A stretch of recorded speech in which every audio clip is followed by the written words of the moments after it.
Баршаларыңызға қайырлы күн. Бүгін сіздермен бірге өте дәмді бауырсақтар дайындайтын боламыз. Бізге ең алдымен жылы су қажет.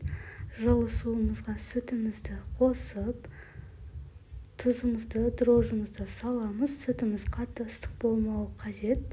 Жақсылап араластырып аламыз барлығын.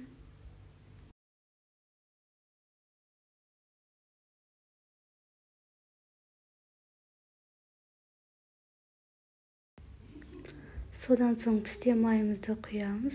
2 ас қасық құмшекер саламыз. 70 грамм майонезімізді салып, жақсылап араластырып аламыз.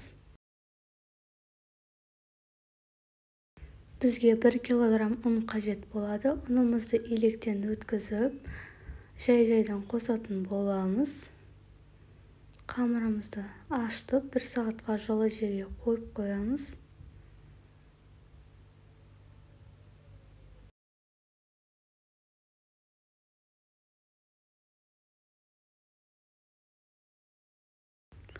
Толық рецепті описание бөлімінен көре аласыздар. Міне біздің қамырымыз ашыды. Осылай мен домалақтап стаканмен ойып алдым. Өзіңіз қалаған формада жасасаңыздар болады. Қызып тұрған майымызға бауырсақтарымызды салып, осылай пісіріп алдым. Өте әдемі, жұмсақ бауырсақтар шықты. Іші толықтай пісті. Жасап көріңіздер.